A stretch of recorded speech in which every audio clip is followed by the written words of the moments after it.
Selamat pagi Hot Roomers, senang sekali berjumpa pagi ini bersama saya Putu Sri Aryani di sini. Akan mengundang narasumber dari berbagai kalangan karena kita Hot Rooms adalah sebuah channel yang akan membahas isu-isu terhangat yang sedang banyak dibicarakan di masyarakat. Untuk edisi kita yang perdana, saya akan mengangkat isu bunuh diri di kalangan remaja.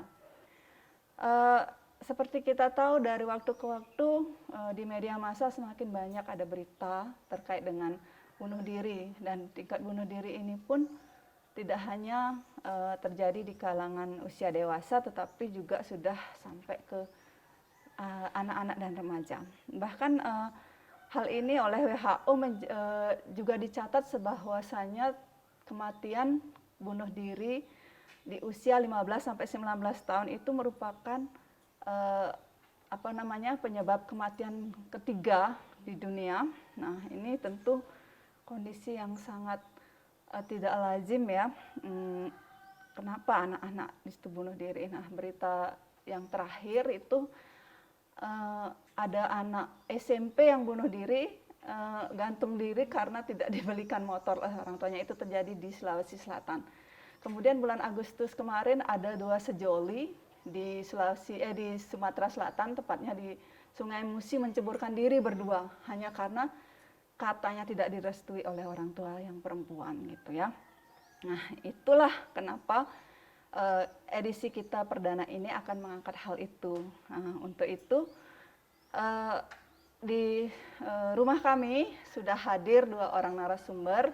Yang pertama Mbak Dewi Arum Metra Putri, seorang psikolog yang banyak menangani masalah-masalah remaja dan anak-anak. Beliau akan mendekati fenomena ini dari sudut pandang ilmu psikologi. Yang narasumber kedua adalah Profesor Dr. Nengah Bawa Atmaja, beliau seorang antropolog yang setahu saya pernah meneliti tentang kasus bunuh diri di Bali ya. Untuk memahami hal tersebut, kita langsung aja. Saya pertama akan ke Mbak Arum ya. Terima kasih banyak Mbak Arum sudah hadir bersama kami.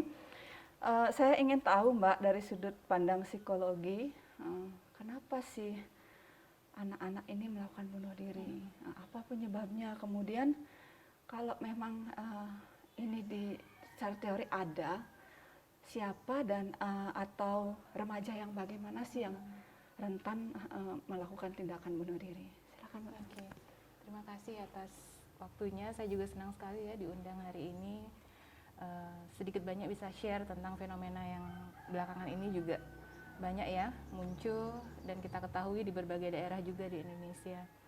Kalau tadi ditanya apa penyebab individu, dalam hal ini remaja, melakukan tindakan bunuh diri dan faktor-faktor risiko apa saja sih yang bisa menyebabkan seseorang itu mengambil keputusan untuk menghilangkan nyawanya sendiri gitu.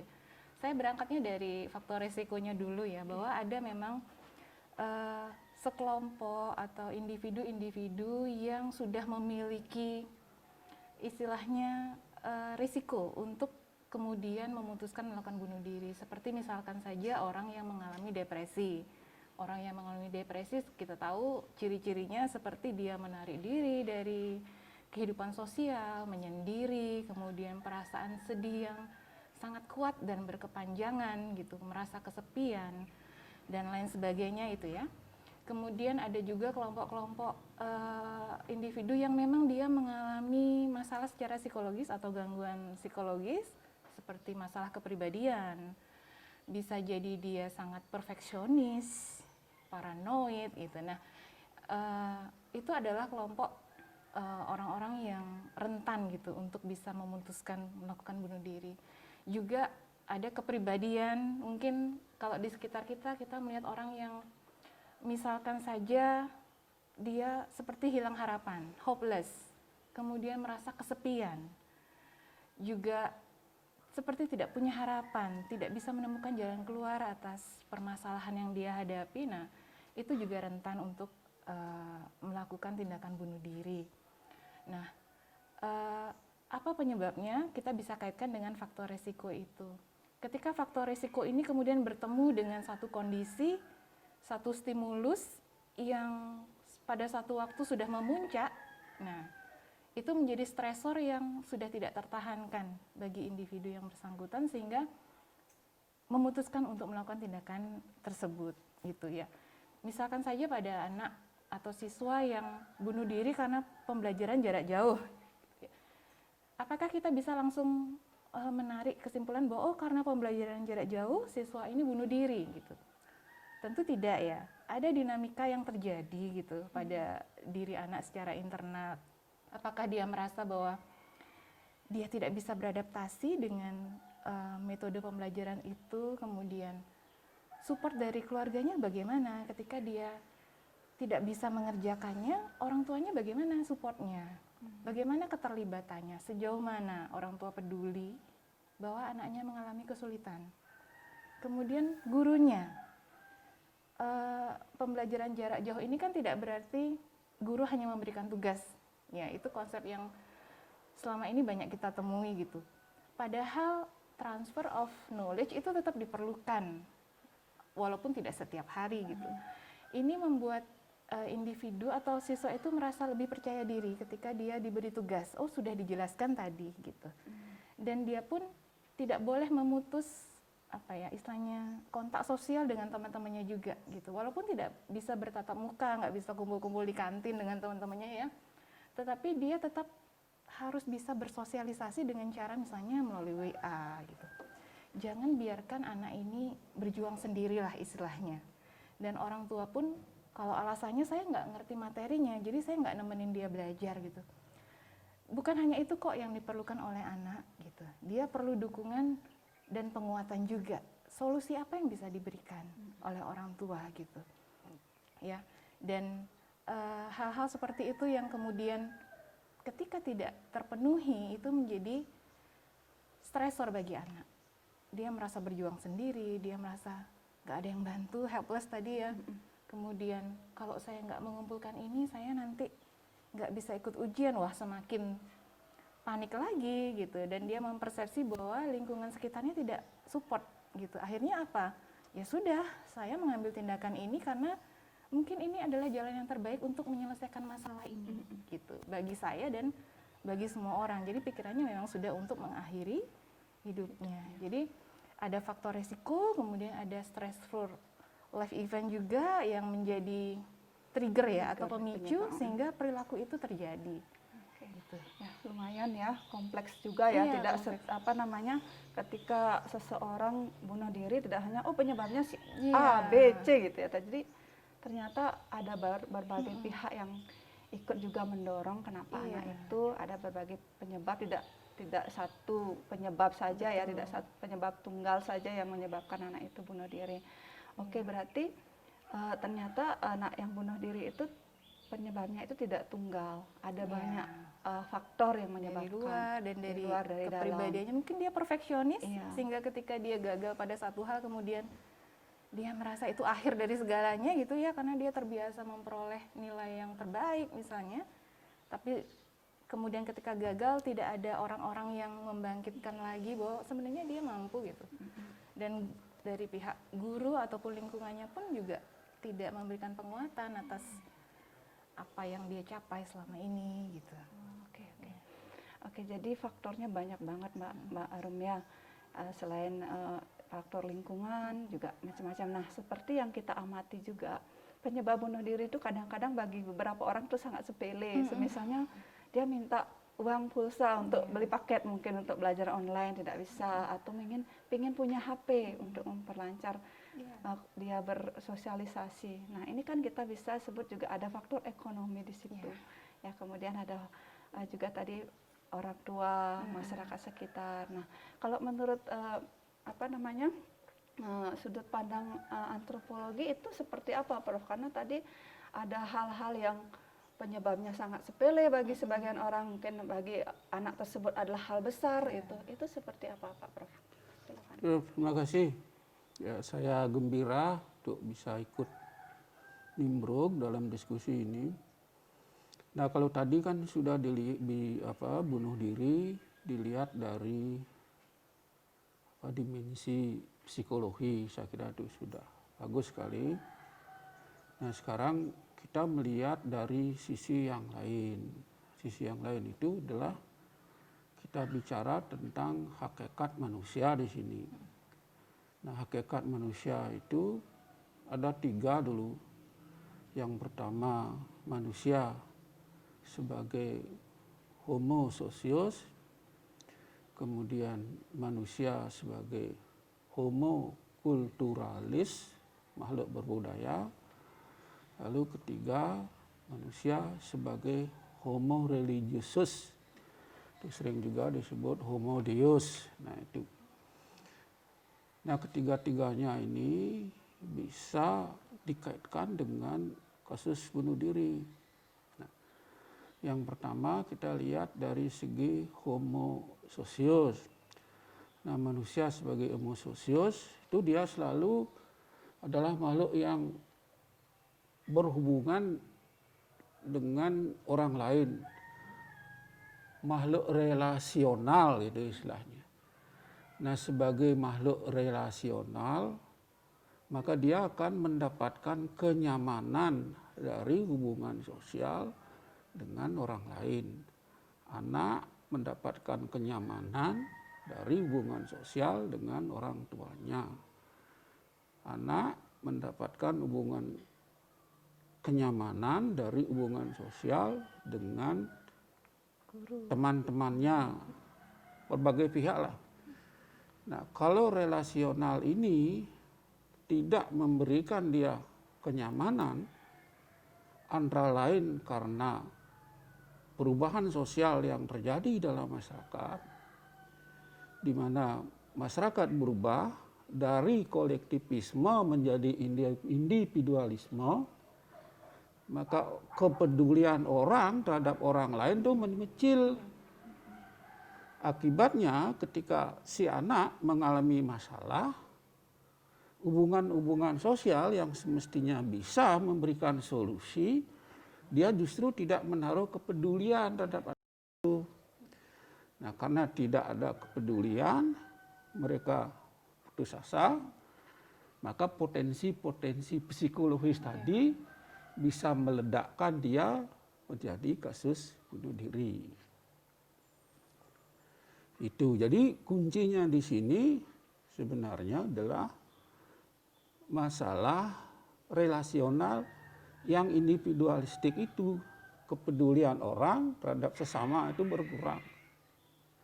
Karena dulu pada waktu masyarakat Bali belum seperti sekarang, orang guyub, orang ngobrol, orang bercanda di ruang publik itu umum berlaku. Pada saat inilah kemudian orang bisa menyalurkan unek-uneknya itu. Tapi sekarang kan semua orang hidup atomistik istilahnya. Segala harus dia pecahkan sendiri, kalau tidak bisa pecahkan sendiri, potensi tadi bisa mendorong dia bunuh diri. Kemudian bisa juga dilihat dari segi kultural tadi. Sekarang kita ini mengalami perubahan budaya yang begitu cepat,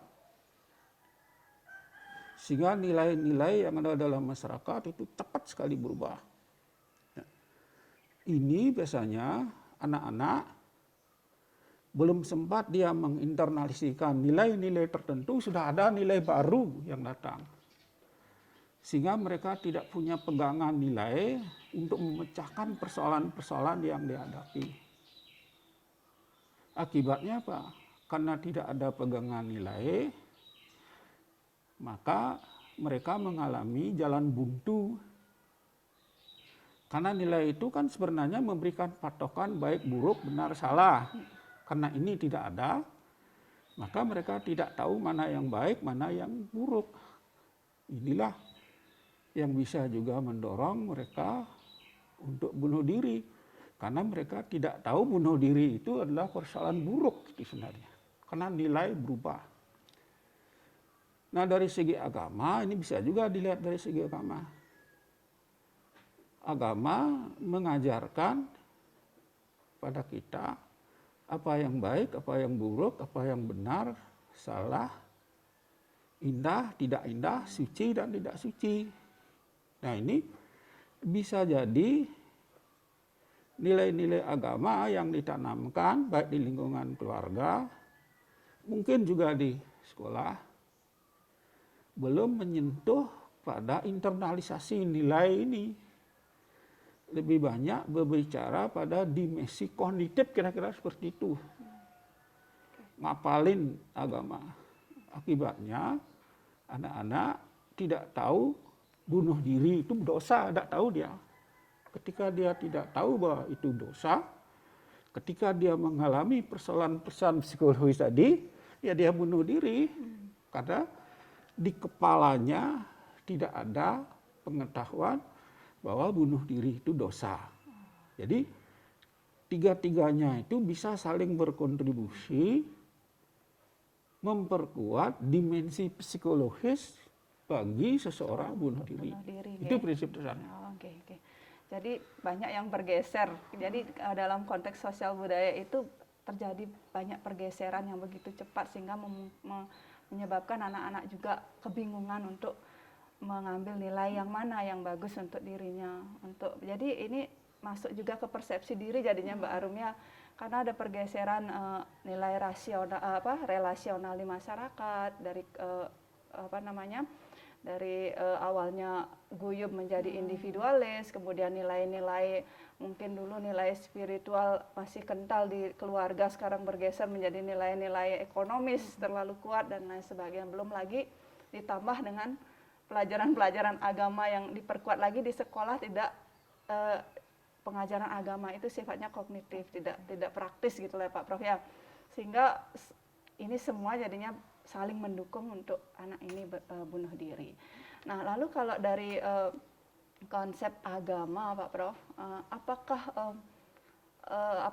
tingkat spiritualitas atau tingkat keimanan seseorang ini bisa juga menghindarkan orang dari bunuh diri Pak Prof? Karena yang saya pernah baca itu ada juga ya pendeta orang yang menekun agama juga ternyata melakukan tindakan seperti ini. Itu bagaimana Pak Prof? Ya sebenarnya iya, kalau tingkat spiritualitasnya tinggi, dalam artian orang itu betul-betul menginternalisasikan nilai-nilai agama ke dalam dirinya, kan itu persoalannya. Maka secara otomatis orang itu akan mampu mengontrol dirinya untuk melakukan perbuatan-perbuatan yang tidak berdosa. Kan gitu. Sebab kalau kita bicara spiritualitas, yang perlu dipersoalkan apakah spiritualitas tampilan ataukah spiritualitas yang memang betul-betul menginternalisasikan nilai, kan itu persoalannya. Bisa jadi orang yang spiritualitas tampilan dalam arti gaya hidup bisa saja seperti itu tadi. Tapi kalau dia betul-betul spiritualitasnya itu tinggi, nilai-nilai agama itu betul-betul menunggal, membatin gitu istilahnya, saya yakin dia tidak akan bunuh diri. Karena begini, misalnya dalam agama Hindu, jelas itu dikatakan bunuh diri itu adalah perbuatan dosa, dan mereka yang bunuh diri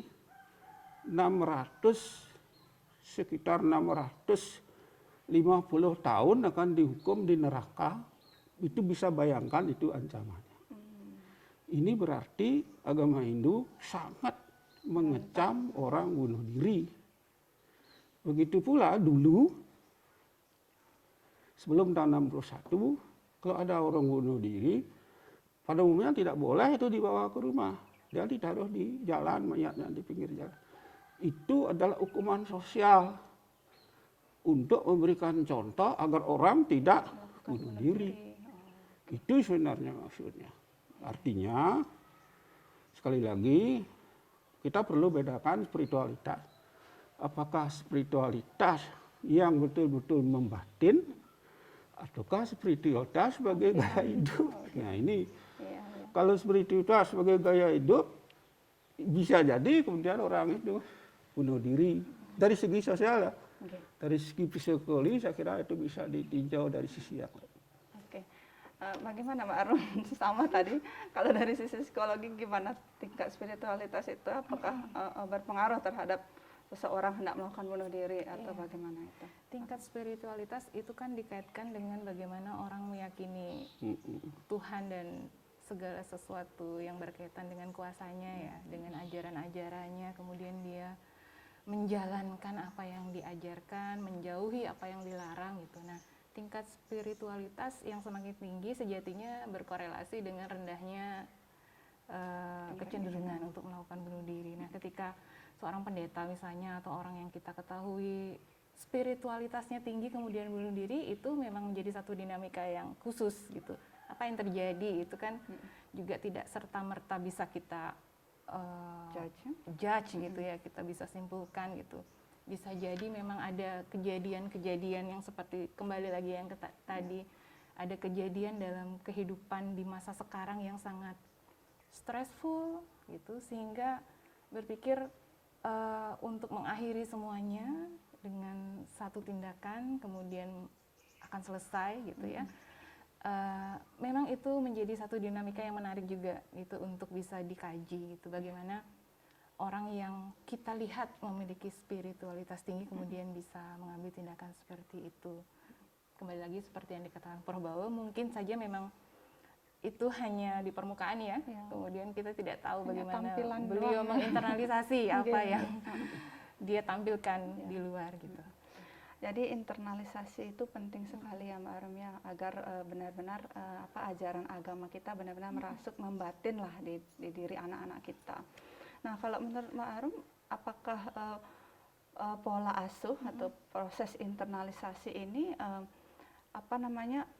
besar pengaruhnya terhadap anak-anak yang mengarah ke tindakan bunuh diri tersebut? Iya.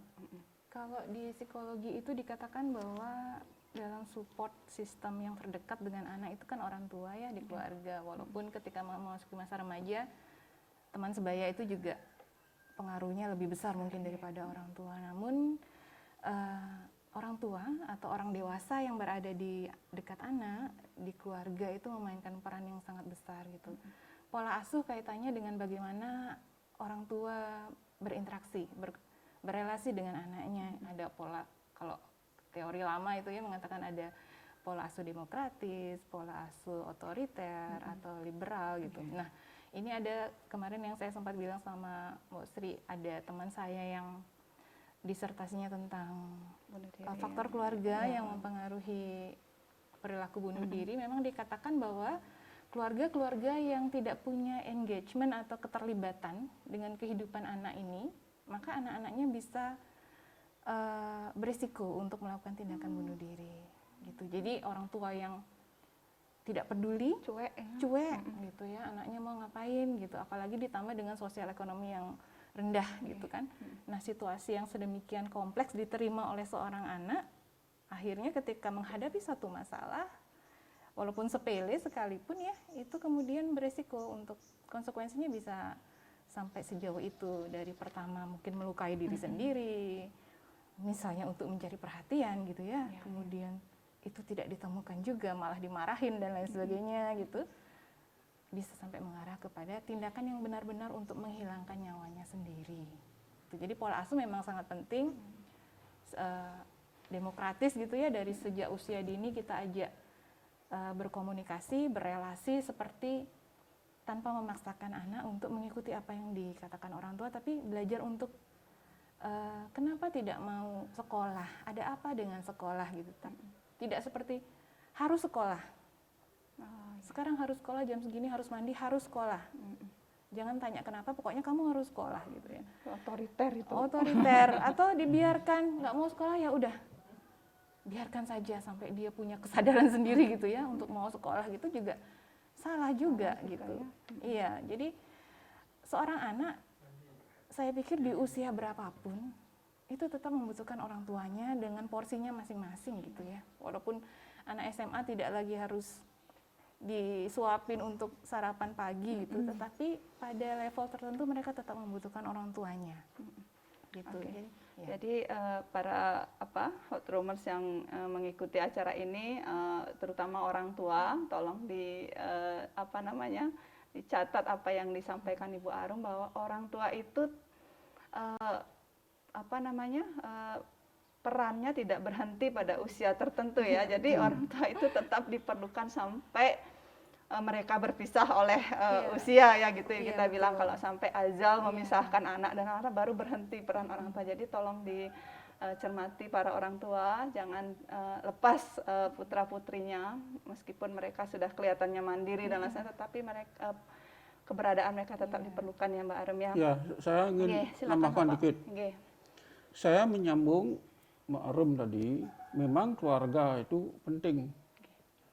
Karena itu keluarga kan sering disebut sebagai pusat pendidikan yang pertama dan yang utama, saya kira begitu. Nggih. Kemudian tambahan saya adalah kesalahan yang sering dilakukan oleh orang tua, sering melihat fungsi keluarga itu terbatas hanya fungsi ekonomi gitu. Kalau sudah bisa memenuhi kebutuhan anaknya akan ekonomi, bisa membelikan HP yang bagus, bisa memberikan sepeda motor yang bagus, dianggap persoalannya sudah selesai gitu. Padahal sebenarnya masih banyak fungsi-fungsi lain yang harus mengiringinya gitu. Apa fungsi afeksi, memberikan kasih sayang kepada anak-anak, kan gitu. Oke. Kemudian juga fungsi sosialisasi, mengajarkan dia sebagai makhluk sosial. Mempersiapkan Fungsi mereka. pembudayaan, mengajarkan dia nilai-nilai itu macam-macam lagi. Nah ini yang penting bagi orang tua.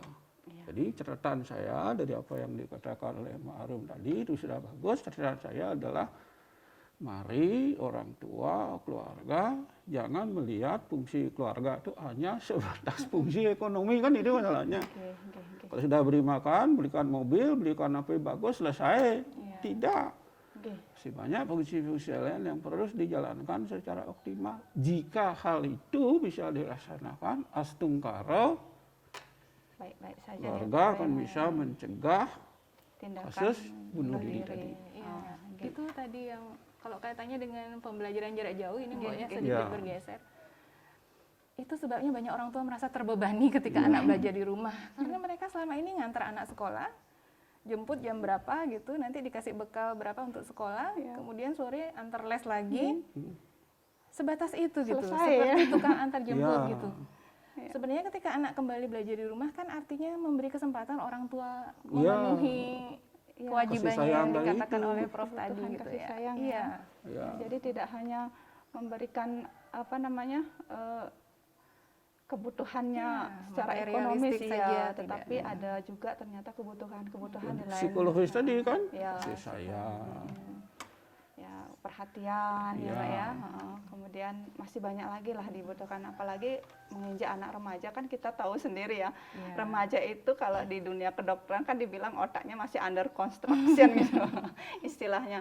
Jadi mereka itu memang belum bisa berpikir rasional seperti orang dewasa karena ada hormon-hormon seperti aliran listrik yang melompat-lompat katanya di otak gitu yang saya baca di National Geographic. Nah, untuk itu yang saya baca juga ternyata anak laki-laki dan anak perempuan itu mengalami stres yang berbeda ketika menghadapi satu masalah ya Mbak Arum ya. Dan dari data WHO juga nih saya kumpulkan ternyata anak laki-laki yang lebih banyak melakukan tindakan begitu. Kira-kira dari sisi psikologis seperti apa itu? Mbak Arum? Sebenarnya kalau perempuan lebih rentan ya. Oh segitu ya? Iya, karena secara emosional kita tahu perempuan lebih sensitif. Kemudian banyak disebabkan kalau perempuan kekecewaan, stres yang dirasakan itu banyak terjadi karena relasi yang sifatnya interpersonal. Gitu.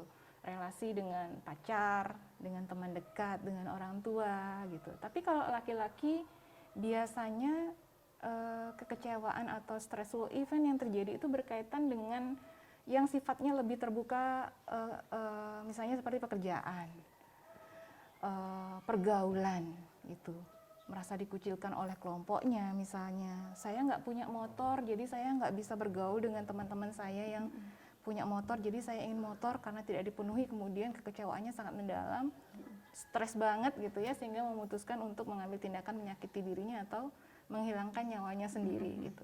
Nah, Sebenarnya percobaan bunuh diri lebih banyak dilakukan oleh perempuan. Perempuan.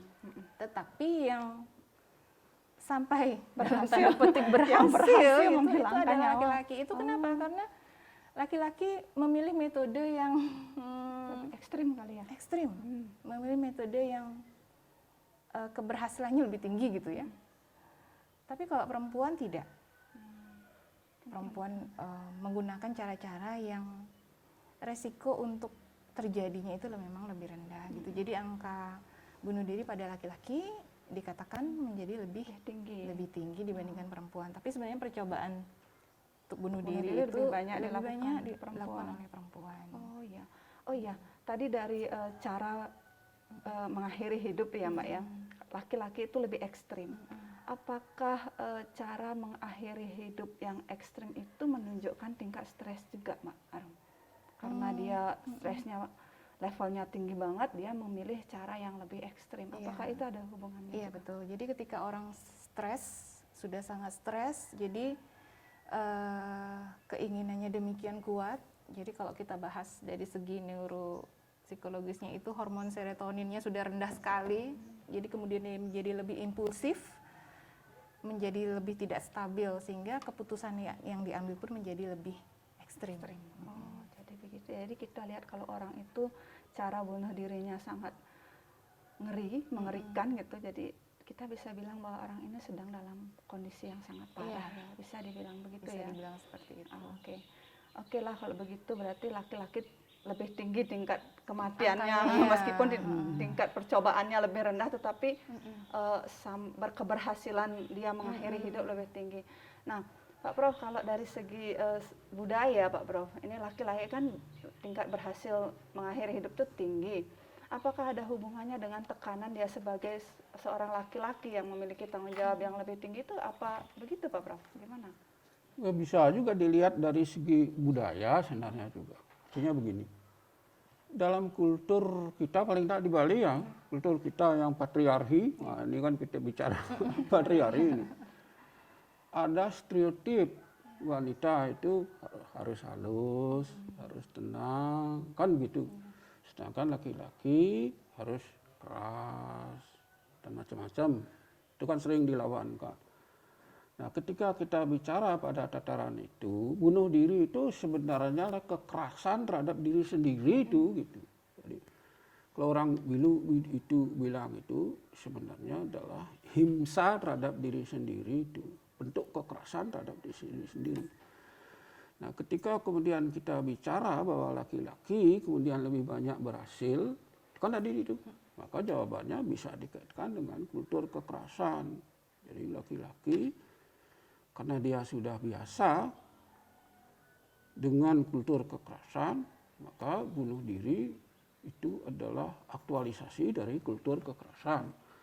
Wanita yang biasa dengan kultur halus, tenang, damai, maka dia akan berpikir lebih banyak dia untuk tidak bunuh diri.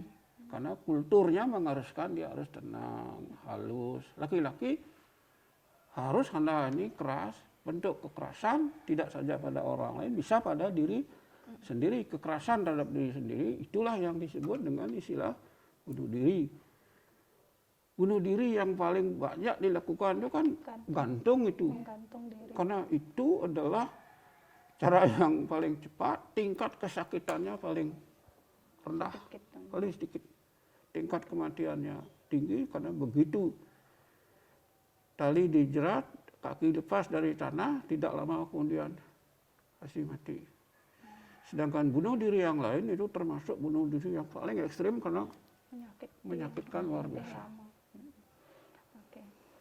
Saya kira itu ada hubungannya juga. Jadi bunuh diri itu selalu berkaitan dengan dimensi psikologi, kepribadian, sosial budaya, karena manusia tidak bisa dilepaskan dari lingkungan sosial budaya. Itu kuncinya. Oke. Tadi disebutkan kultur, Prof. Nah, bicara tentang kultur, kalau di wilayah-wilayah tertentu kan ditandai ya, bahwasanya tingkat bunuh diri itu ada di daerah A, di daerah tertentu, misalnya di Yogyakarta gitu kan, ada kepercayaan di situ Pulung Gantung ya Mbak Arum ya. Mbak Arum lama di Jogja ya tahu pasti. Ketika itu ada kepercayaan bahwa kalau pulung gantung ini datang gitu pasti akan ada orang yang gantung diri. Nah di Bali juga kan ada daerah-daerah tertentu yang tingkat bunuh dirinya tinggi ya Pak Prof ya, kalau nggak salah di daerah pegunungan sana ya. Ada itu daerah-daerah yang memang tingkat orang yang mengakhiri hidup dengan cara bunuh diri ini tinggi. Itu bagaimana? Apakah itu sistem itu benar adanya Pak Prof? Kayak kepercayaan tersebut, kultur untuk mengakhiri hidup karena bunuh diri itu mungkin dianggap bagaimana Pak Prof? Ya, gini. Pulung tadi itu yang di Wonogiri ini kan? Ya, yang di Gunung Kidul. Oh, di Gunung Kidul. Gunung Kidul. Di Gunung Kidul. Ya. Itu kan sebenarnya begini. Itu kan mitos sebenarnya. Mitos itu sebenarnya adalah model penjelasan bagaimana orang bisa menjelaskan suatu realitas yang tidak bisa dijelaskan dengan akal sehat. Itu sebenarnya. Misalnya si A, kalau orang Bali marah sanaja ngomong di jalan, ih kok bunuh diri ya? Bagaimana itu bisa menjelaskan? Untuk menjelaskan itu, maka dibuatlah kemudian mitos pulung tadi, itu mitos sebenarnya. Tapi sebenarnya mitos itu bisa dianalisis. Analisisnya seperti tadi yang kita lakukan. Bisa dipenjelaskan itu secara psikologis maupun secara sosial budaya. Gitu. Jadi itu mitos. Nah, bagaimana halnya dengan daerah-daerah di Bali? Bisa jadi ada penjelasan-penjelasan, kan setiap daerah itu kan punya spesifikasi kebudayaan yang beda-beda. Itu. Nah, perlu juga dilihat begini. Misalnya ada daerah-daerah tertentu yang tingkat bunuh dirinya banyak. Itu bisa dilihat dari dimensi sosial. Dimensi sosial itu aslinya begini. Ketika orang bunuh diri, kemudian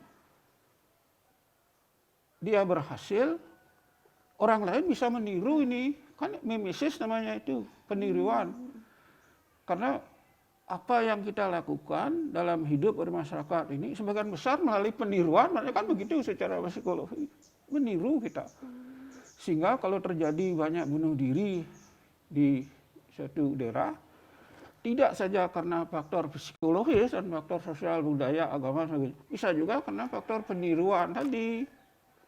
Jadi ketika orang itu berhasil, menjadi inspirasi inspirasi orang lain untuk meniru gitu.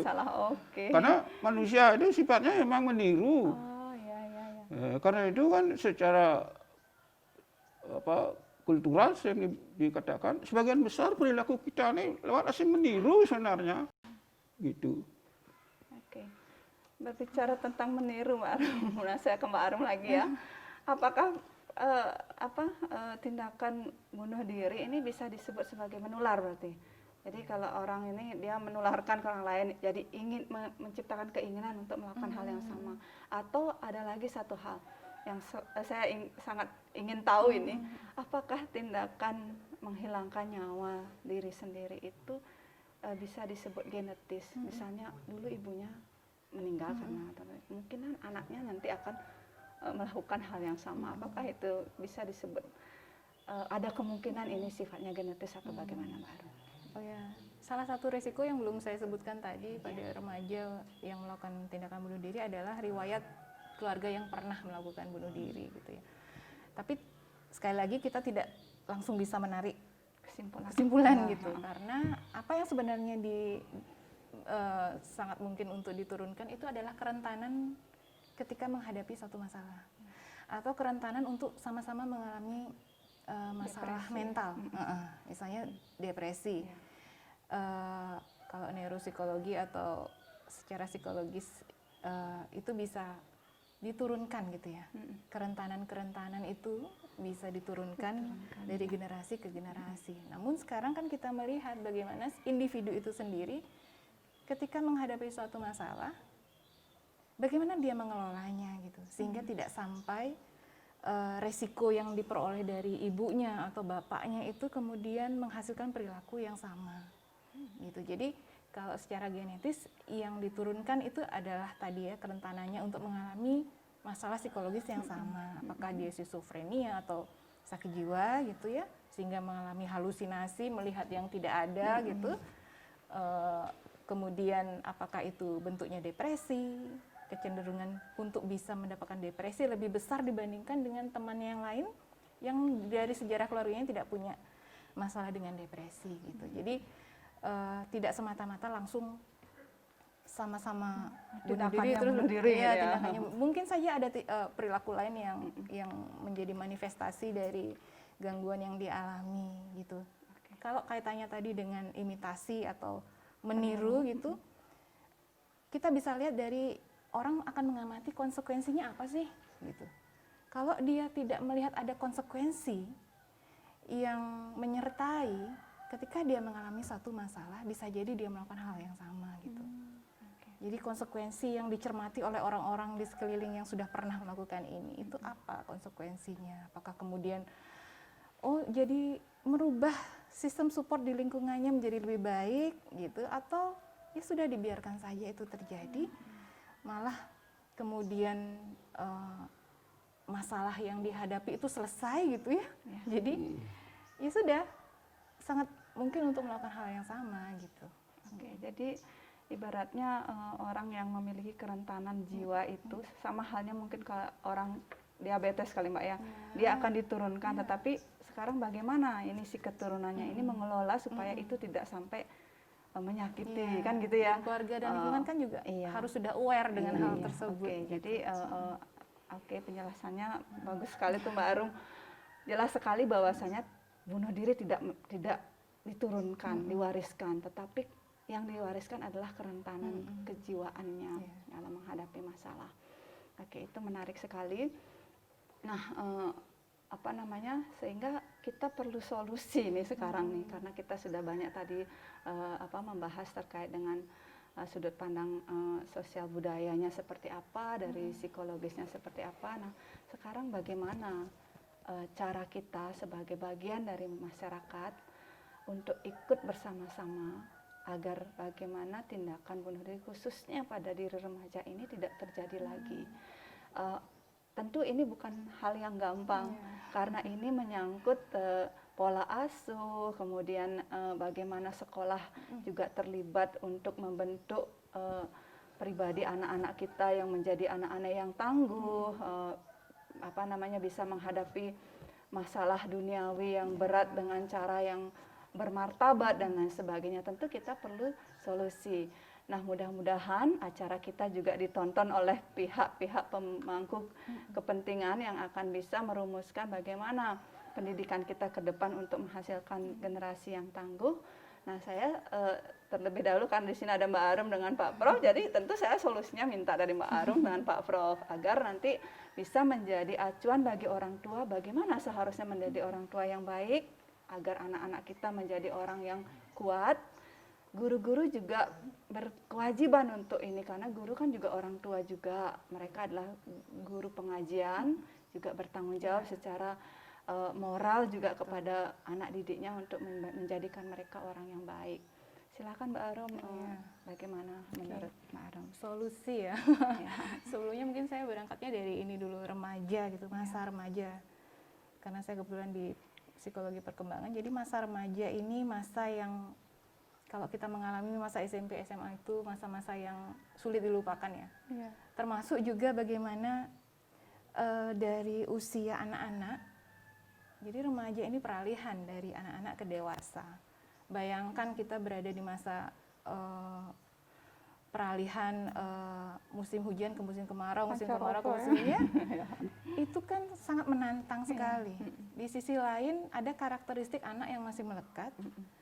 Di satu sisi yang lain sudah ada tanggung jawab, harapan sosial yang dilekatkan pada diri anak gitu dalam hal bermasyarakat misalnya, kemudian kemandirian dan lain sebagainya. Jadi karakteristik remaja ini khas banget, dan apabila kita tidak sensitif, apabila kita tidak hati-hati berinteraksi dengan mereka, berelasi dengan mereka, maka dia akan tumbuh menjadi orang dewasa yang kurang memenuhi harapan misalnya, atau memiliki masalah perilaku gitu ya.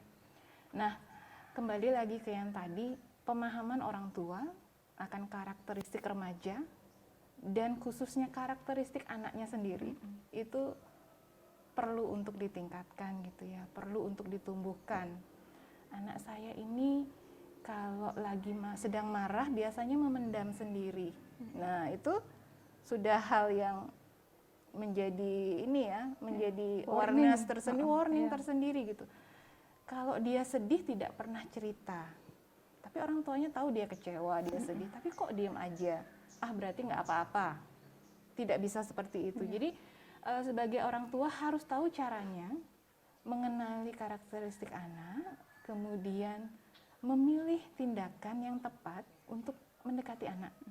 Dan itu tidak serta-merta bisa dilakukan ketika anak mengalami masalah. Harus sejak kecil dibiasakan. Seneng nggak main ke sini? Seneng nggak main ke playground misalnya? Atau hari ini mau main kemana? Ke pantai, ke playground, atau kemana? Berikan anak kesempatan untuk mengungkapkan siapa dirinya.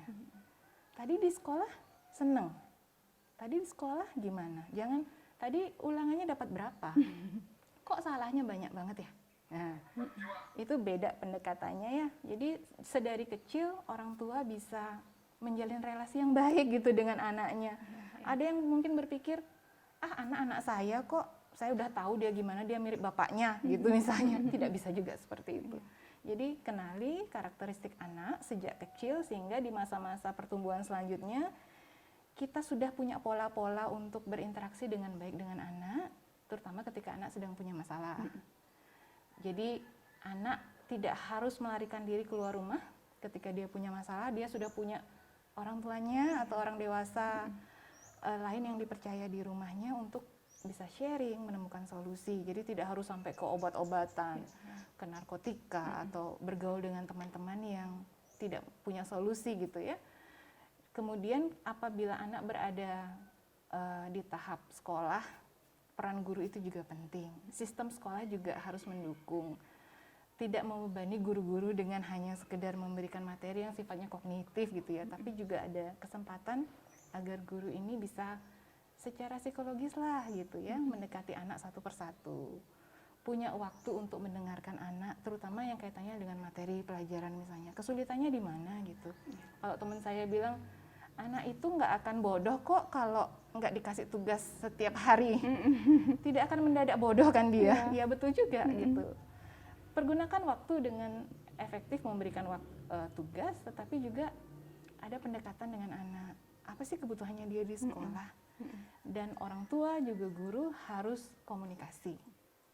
Jangan orang tua jemput anak sudah, oh dapat nilai 100 pinter, oh dapat nilai 50 anaknya yang dimarahin.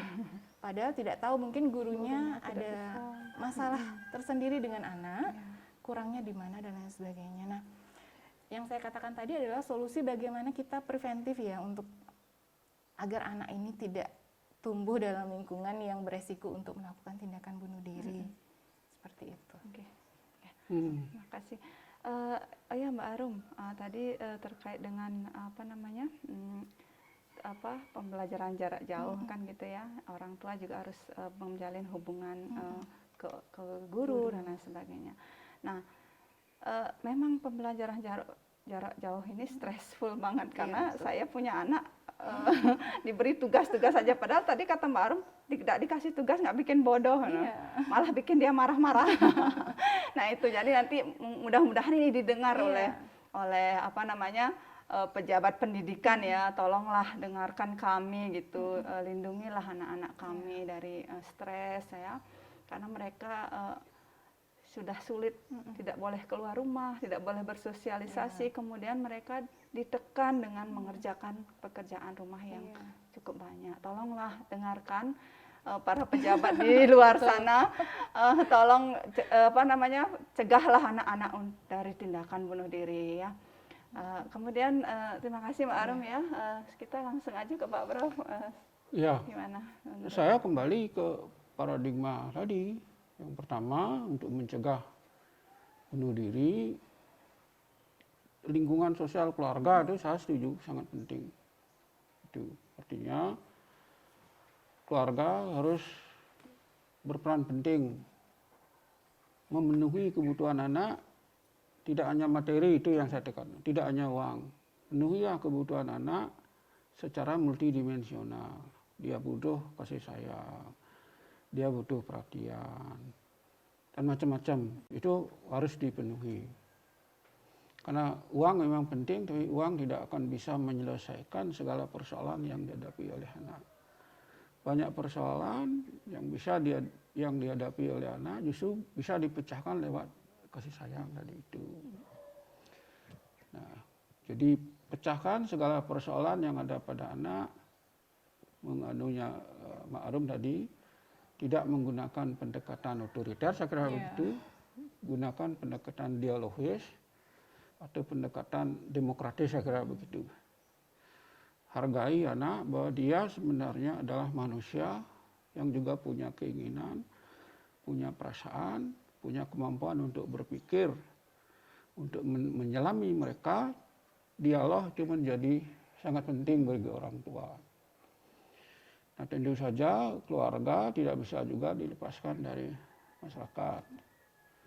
Masyarakat juga semestinya juga harus, bukan harus, semestinya juga menciptakan iklim yang bagus untuk tumbuh kembang anak ini. Dan juga perlu dilihat perilaku anak itu kan tidak saja ditentukan oleh keluarga, masyarakat. Kan teman sebaya itu kan juga mempengaruhi. Nah, ini penting juga anak-anak dikontrol itu. Dengan siapa dia bergaul, bagaimana cara dia bergaul. Itu perlu dikontrol juga oleh orang tua. Tentu saja bukan berarti kita membatasi anak kita bergaul dengan pertimbangan kelas sosial, saya tak ada maksud begitu. Yang penting dikontrol agar tidak salah jalan. Mencegah lebih baik daripada mengobati. Itu. Dan kemudian dari segi kultur saya katakan tadi, perubahan sosial yang begitu besar, anak-anak belum sempat menginternalisasikan satu nilai, sudah ada nilai yang baru. Anak-anak bingung. Tugas orang tua lah harusnya mendampingi anak sekarang. Untuk memberikan petunjuk, nilai ini bagus, nilai ini tidak bagus, nilai ini dosa, nilai ini tidak dosa, nilai ini indah, nilai ini jelek, nilai ini dosa dan tidak berdosa. Orang tua sekarang memberikan pendampingan. Itu konselor misalnya ya. Ya, sebagai konselor di rumah. Dia harus mampu sekarang memberikan bimbingan agar anak bisa menetapkan pilihan nilai yang tepat.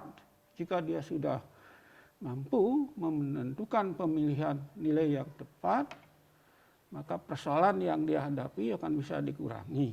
Karena kalau persoalan yang dihadapi begitu besar, memuncak, tidak bisa dia pecahkan, apalagi lingkungan keluarga kepeduliannya tidak ada, dia stres berat.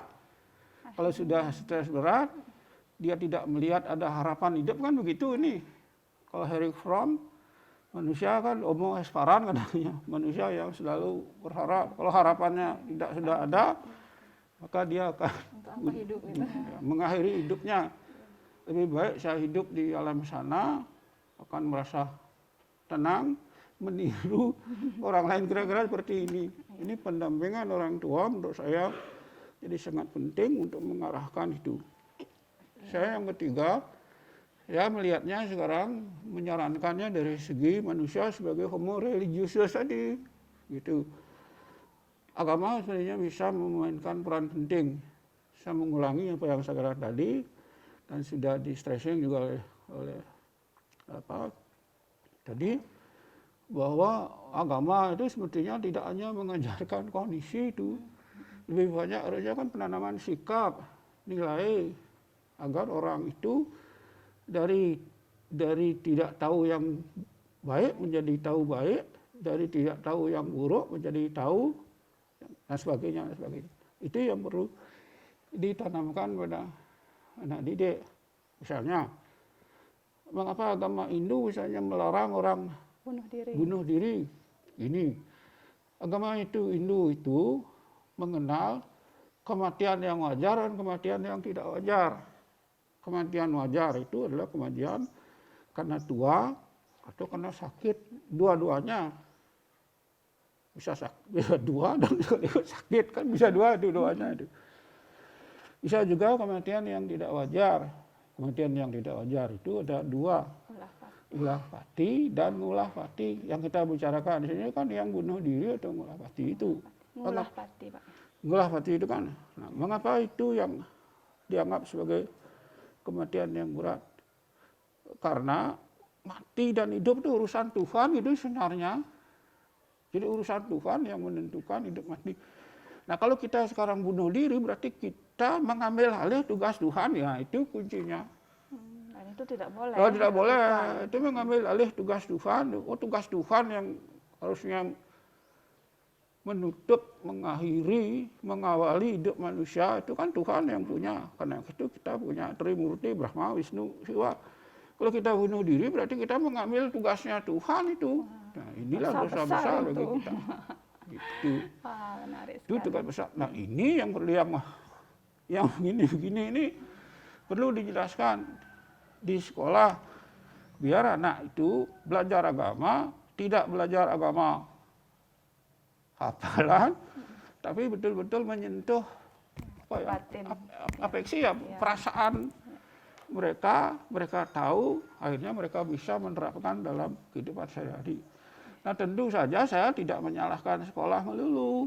Peran keluarga juga dalam melakukan pendidikan agama juga penting.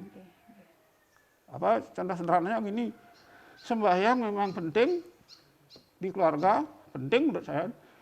Tapi beragama tidak sebatas di pura, tidak sebatas di kemulan. Beragama yang baik adalah beragama di pura dan beragama di luar pura. Apa artinya di luar pura? Kita menerapkan agama itu dalam praktek kehidupan sehari-hari. Tetapi syaratnya kan murid tidak bisa mempraktekkan agama kalau di kondisinya tidak ada. Konsep-konsep itu. Tugas orang tua juga sekarang mengajak anak sembahyang, tidak sekedar sembahyang, sekaligus juga menekankan apa arti sembahyang. Sembahyang tidak tok sembahyang, karena dalam sembahyang berarti kita komitmen pada Tuhan, komitmen pada Tuhan berarti kita komitmen pada ajarannya. Komitmen pada ajaran agama tidak saja sebatas kognisi, tapi juga diaktualisasikan dalam bentuk tingkah laku. Aktualisasi dalam bentuk tingkah laku perlu pengawasan. Nah ini peran orang tua kemudian jadi sangat penting. Jadi ya rumit, memang hidup ini memang rumit. Iya, emang hidup itu rumit ya dan bunuh diri bukan pilihan yang baik untuk mengakhiri hidup, Pak Prof, ya, karena sudah di agama sendiri sudah diatur bahwasanya ada dua jenis kematian yang wajar. Biarlah kita mati karena sakit atau karena usia kita tua, bukan karena gantung diri atau bunuh diri. Terima kasih kepada Mbak Arum, Pak Prof sudah meluangkan waktunya untuk bergabung dengan kita. Jadi dapat saya simpulkan di sini bahwa sebenarnya tindakan bunuh diri itu bisa kita cegah dan kita hilangkan apabila nomor satu, peran orang tua dibangkitkan lagi, dihidupkan lagi. Perannya apa? Membimbing dan menemani anak-anak kita tumbuh besar. Jadi tidak ada namanya berhenti mendampingi anak ketika dia berusia tertentu ya. Misalnya kalau anak udah menikah, udah kita lepas saja. Ternyata anak-anak juga perlu tetap diawasi. Mungkin caranya bukan dengan cara mengawasi ketika anak itu kecil ya Mbak Arum ya, Pak Prof ya, tapi mungkin dengan cara seliwak-seliwegin gitu ya, dilihatin apakah ada masalah anak saya apa enggak. Yang kedua, peran sekolah juga penting sekali, karena di sekolah juga mereka sebagian besar waktunya juga mereka habiskan di sekolah dari Senin sampai Jumat, mereka di sekolah sampai jam 4 ya Mbak ya. Jadi di sana juga banyak sekali nilai-nilai yang keluar masuk di anak kita, sehingga sekolah juga harus sadar bahwasanya mereka juga sangat penting menanamkan nilai-nilai kebaikan agar anak-anak itu menjadi anak-anak yang berada di jalan yang benar, baik secara kognisinya maupun secara spiritualisnya. Sehingga jangan sampai guru pihak-pihak sekolah menganggap setelah ini bukan anak saya. Ya, tugas saya hanya mengajar, bukan untuk menanamkan nilai-nilai agama. Jadi saya rasa nilai agama itu merupakan kewajiban semua orang ya Mbak Arya, tidak hanya orang tua saja, tetapi guru di sekolah juga, masyarakat juga, orang sekitar juga. Mungkin kuncinya adalah kembali membangkitkan semangat komunal kita, semangat kemasyarakatan kita, saling gotong royong kita. Jadi anakmu adalah anakku, jadi aku wajib mengawasi anakmu, kamu juga wajib mengawasi anakku. Jadi kalau misalnya ketemu anaknya si A lagi agak kurang ini, harusnya orang tua saling berhubungan. Nah, lagi satu, peran guru agama ya Pak Prof ya berarti ya. Jadi yang saya amati di sekolah, anak kita sekarang menghafal. Ya, parwe apa ya, jadi itu, dan tidak pernah menyentuh bahwasanya ada anak yang berbuat baik itu harus seperti apa, ada surga, ada neraka, yang benar-benar menyentuh itu nggak pernah. Malah anak kita sibuk mencari di internet parwe keberapa ini dan lain sebagainya. Nah itu mungkin jadi catatan juga bagi para guru agama, tolonglah anak-anak dididik supaya mereka benar-benar menginternalisasi nilai-nilai, tidak hanya menghafal gitu ya. Jadi kita sudah sejam ini baru tidak terasa, menarik sekali bahasanya. Saya mengucapkan terima kasih di edisi perdana ini.